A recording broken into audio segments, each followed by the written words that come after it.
Hello, we are on May 10th, 2023, and our podcast today is going to be talking about the 1933 bill or the executive order that got passed that I keep mentioning is what took us off the gold standard.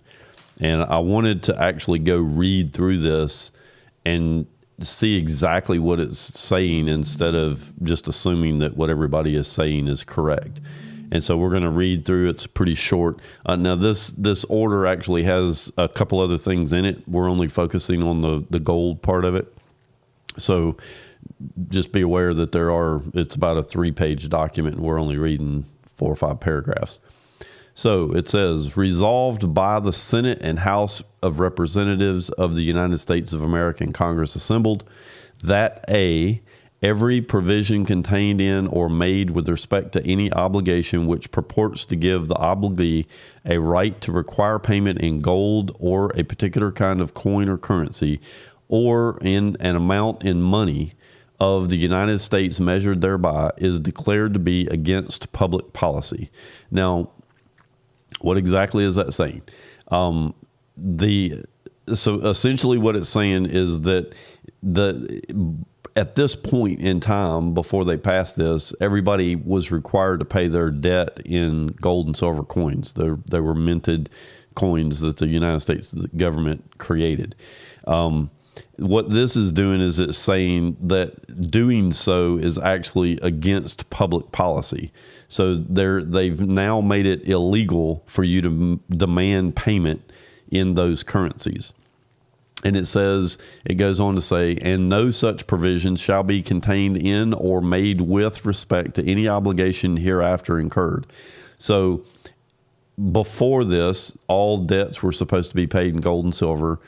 After this, it's saying no such provision shall be contained in or made with respect to any obligation hereafter incurred. So anything that happens after this bill is passed cannot have language in it that says that you have to pay in gold and silver. It goes on to say, every obligation heretofore or hereafter incurred, whether or not any such provision is contained therein or made with respect thereto, shall be discharged upon payment, dollar for dollar, in any coin or currency which at the time of payment is legal tender for public and private debts. Again, this stuff makes your head hurt reading it.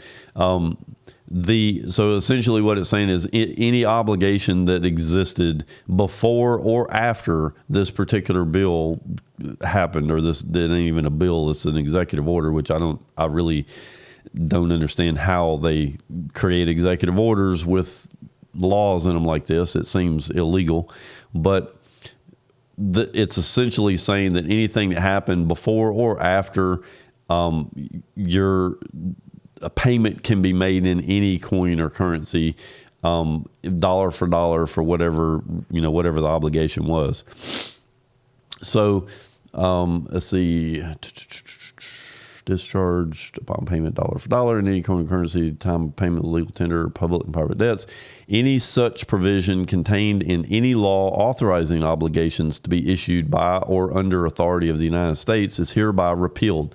So essentially they're saying any law that we passed in the past that said that you had to pay in gold and silver, we're repealing that aspect of that law, whatever it was.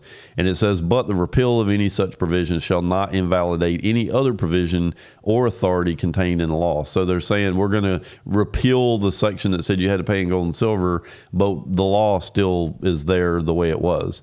Paragraph B. As used in this resolution, the term obligation, and this is something that is this makes your head hurt, but this is coming from the people that we think are so intelligent and capable of running the world. It says, as used in this resolution, the term obligation means an obligation. That is so helpful. I can't stress the capabilities of these people to define words. The term obligation means an obligation. And then in parentheses, it says, including every obligation of the United States, excepting currency. And then it says, payable in money of the United States. And the term coin or currency means coin or currency of the United States, including Federal Reserve notes. This is where they added in the ability to pay debts with Federal Reserve notes and circulating notes of Federal Reserve banks and national banking associations. So they're essentially took us off the gold standard at this point, and they have now made it legal and only capable of making these payments in Federal Reserve notes. It goes on to say, Section 2, the last sentence of paragraph 1 of subsection B, which is what we just read, of Section 43 of the Act entitled An Act to Relieve the Existing National Economic Emergency by Increasing Agricultural Purchasing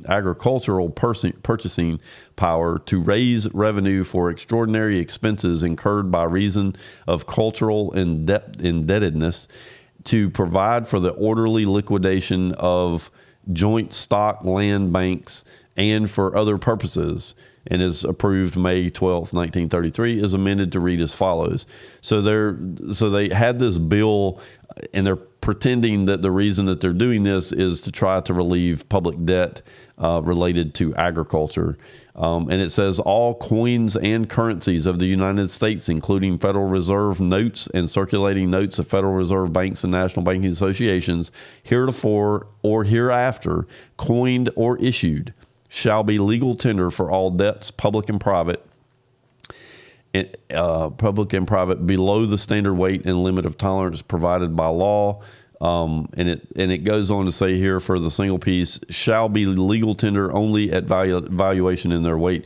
So essentially what they did is they said, you could still pay your debts in gold coins, but they're no longer going to be at face value. They're going to be based on the weight of the coin, not at what it says that it was actually worth. At least that's the way I'm reading this. Again, the government has the ability, if nothing else, to complicate simple things.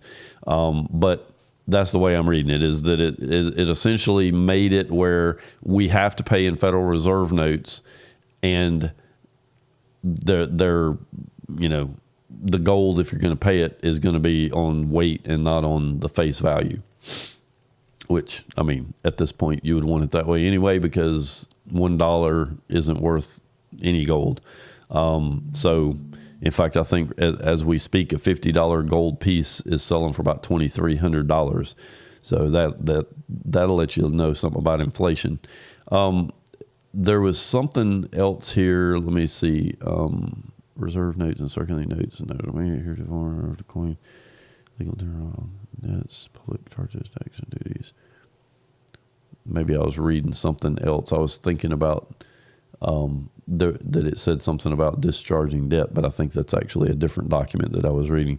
So when people say something about this particular aspect of 1933 and when they took us off the gold standard, this is what they're referencing, is the fact that they made it illegal to pay, or to demand payment in gold, and instead switched it over to Federal Reserve notes, which again is not money because it's an IOU.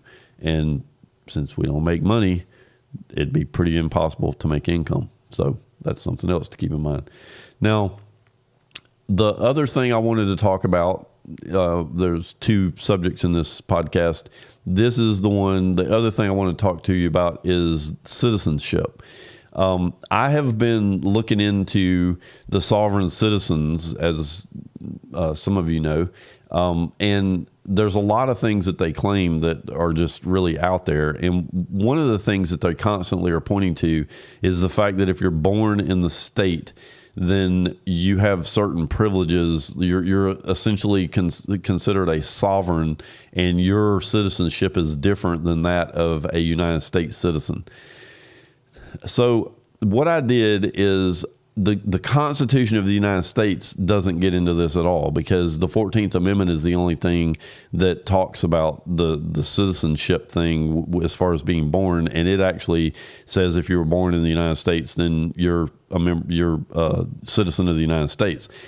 We also like to say that the United States, and the United States is actually a corporation in the District of Columbia.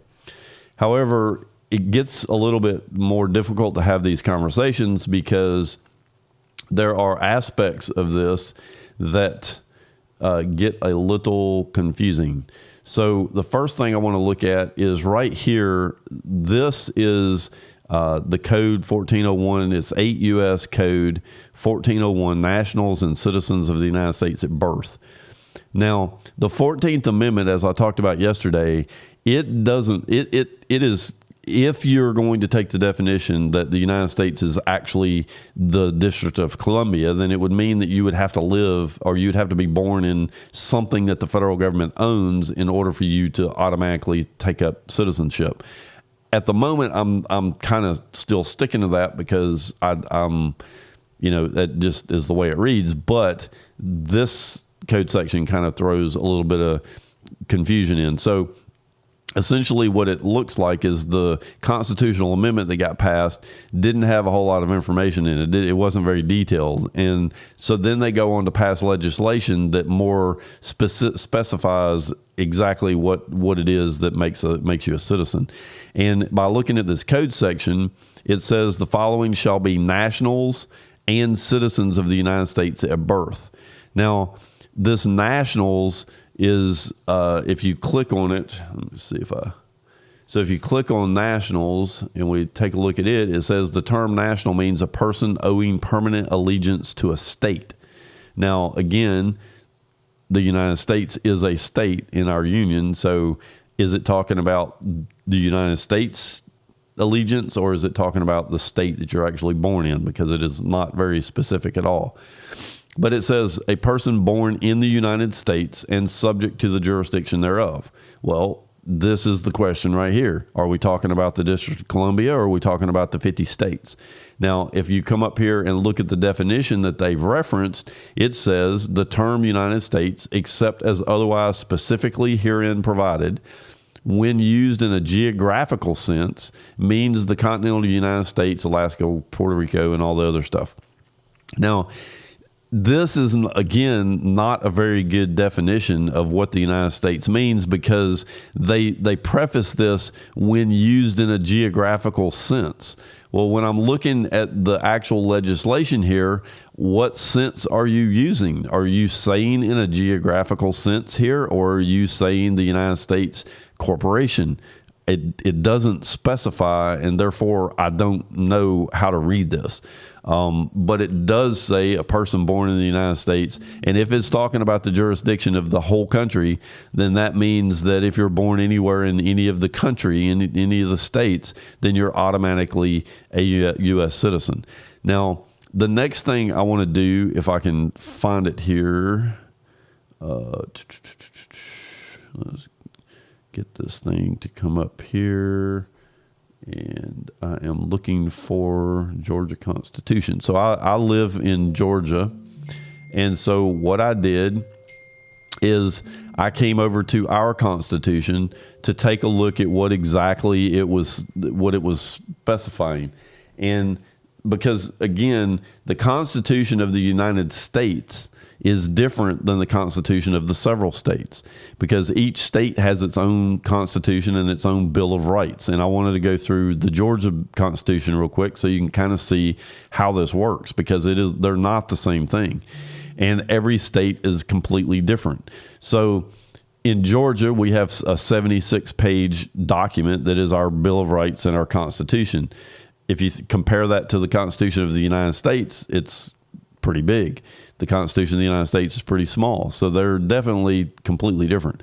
But I want to point out here, to perpetuate the principles of free government, ensure justice to all, preserve peace, promote the interest and happiness of the citizens of the family, and transmit to posterity the enjoyment of liberty, we, the people of Georgia, relying upon the protection and guidance of Almighty God, do ordain and establish this Constitution. It goes on to say, let me just do this.